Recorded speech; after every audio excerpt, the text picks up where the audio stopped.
கடந்த 4 ஆண்டுகளில் 4510 விளையாட்டு வீரர்களுக்கு 150 கோடி ரூபாய் ஊக்கத்தொகையாக வழங்கப்பட்டுள்ளதாக துணை முதலமைச்சர் உதயநிதி ஸ்டாலின் தெரிவித்துள்ளார்.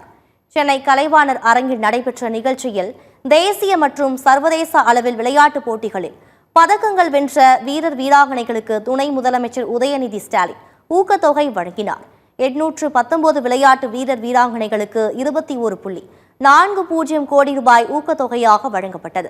உலக ஸ்கேட்டிங் சாம்பியன்ஷிப் போட்டியில் தங்கம் வென்ற ஆனந்த் குமாருக்கு 1,80,00,000 ரூபாயும், செஸ் வீராங்கனை வைஷாலிக்கு 75,000 ரூபாயும் ஊக்கத்தொகையாக வழங்கப்பட்டது. தொழில்துறை அமைச்சர் TRP ராஜாவின் மகளும் துப்பாக்கி சுடுதல் வீராங்கனையுமான நிலா ராஜாவுக்கு 12 லட்சம் ரூபாய் ஊக்கத்தொகை வழங்கப்பட்டது.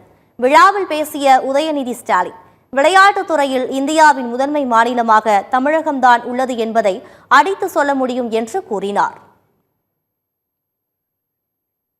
ஊக்கத்தொகை பெற்ற பின்னர் விழாவில் பேசிய வீரர் வீராங்கனைகள் 3% இடஒதுக்கீடு விளையாட்டு வீரர்களுக்கு பயனுள்ளதாக உள்ளது என்று தெரிவித்தனர்.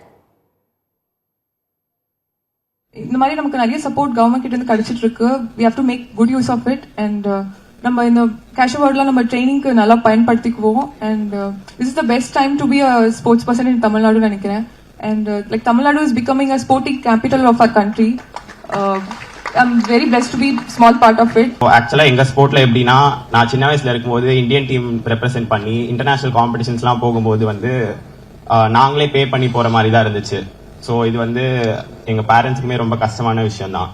ஆனா இப்போ ரீசெண்டா நான் 2 இயர்ஸா மிம் ஸ்கீம்ல ஒரு அத்லீட்டா இருக்கேன், mission international medal scheme. So இந்த ஸ்கீம் வச்சு நான் இன்டர்நேஷனல் காம்படிஷன்ஸ், யூரோப்பியன் காம்படிஷன்ஸ், இந்த மாதிரி அப்ராட்ல ட்ரைனிங் பண்றதுக்குலாம் எனக்கு ஆப்பர்ச்சுனிட்டிஸ் கிடைச்சது.